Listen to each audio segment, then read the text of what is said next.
Hello everyone. My name is Nancy. Welcome back to the Inner Power Inspiration channel. This is part 2 of our series on self-esteem. Last time, we explored what self-esteem is and why it matters so much in our lives. Today, we're going to talk about a critical aspect of understanding self-esteem. Recognizing the signs of low self-esteem.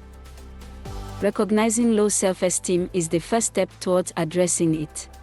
It can manifest in various ways, and these are just a few common signs. 1. Negative self-talk. Let's begin with negative self-talk. This is a prevalent sign of low self-esteem, and we all experience it to some degree. Negative self-talk refers to the critical voice in our heads that seems to be our own worst critic.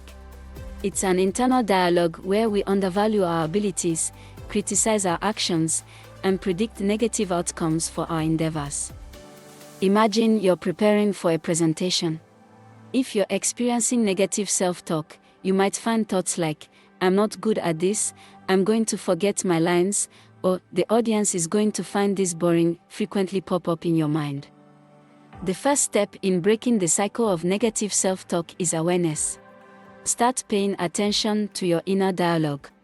Recognize when you're being unduly harsh or critical with yourself, challenge those thoughts, and begin the process of replacing them with more balanced, realistic ones.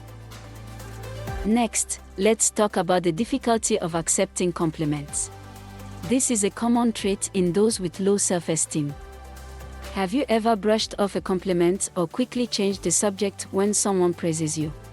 Maybe someone complimented your work, and you responded with, "It's not that great," or "I could have done better." While it may seem like humility or modesty, this can often be a sign of low self-esteem. People with low self-esteem often struggle to accept compliments because they don't align with their internal self-perception. They may feel undeserving of the praise, think that the other person is just being nice, or even suspect them of having ulterior motives.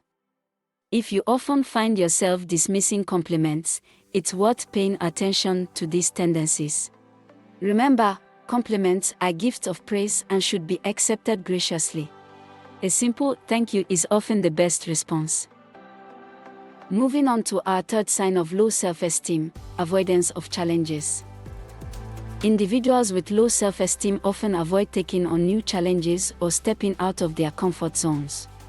This avoidance can stem from a fear of failure or a deep-seated belief that they are not capable or adequate enough to handle the task at hand. This isn't about being realistic about one's abilities or acknowledging the necessity of certain skills for a task. Rather, it's about an overarching belief that they are bound to fail, regardless of their actual capabilities or the nature of the task. If you find yourself often avoiding new challenges or opportunities, it may be beneficial to reflect on whether low self-esteem could be playing a role. Let's go into our fourth sign of low self-esteem. Perfectionism. Perfectionism is often seen as a positive trait, a sign of high standards and a strong work ethic. However, when it stems from low self-esteem, it can be crippling and counterproductive. Individuals with low self-esteem who exhibit perfectionistic tendencies often set unattainable standards for themselves. They see anything less than perfect not as an opportunity for growth and learning, but as a personal failure.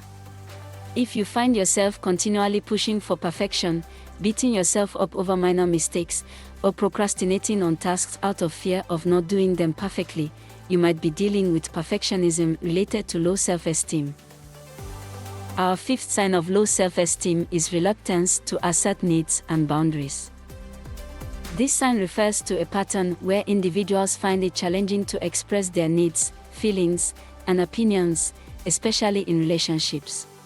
They may also struggle with setting healthy boundaries, often allowing others to take advantage or overstep their comfort zones. People with low self-esteem often prioritize others' needs and feelings over their own, fearing that asserting themselves might lead to conflict, rejection, or being viewed as selfish. They might believe that their needs aren't as important or that they don't have the right to set boundaries. This can lead to feelings of resentment, frustration, and being undervalued or overlooked. This issue extends beyond personal relationships and can manifest in professional context as well. You may find yourself constantly saying yes to tasks you don't have the capacity for, or tolerating inappropriate behaviors just to avoid confrontation. If you recognize this pattern in yourself, it's a sign that you may benefit from boosting your self-esteem and learning strategies to assert yourself effectively. We'll be discussing these strategies in our upcoming sessions, so stay tuned. Remember, experiencing these signs doesn't necessarily mean you have low self-esteem. We all have moments of self-doubt and fear. But if these signs are pervasive and affecting your quality of life, it's important to address them. In the upcoming videos, we'll explore the roots of low self-esteem and, importantly, how to build healthier self-esteem. Please feel free to share your thoughts and experiences in the comment section below as we continue this journey together. And if you know someone who might benefit from this content, please don't hesitate to share it with them. Thanks for joining me today. Stay tuned for our next conversation, where we'll talk about the causes of low self-esteem. Until then, take care and be kind to yourself.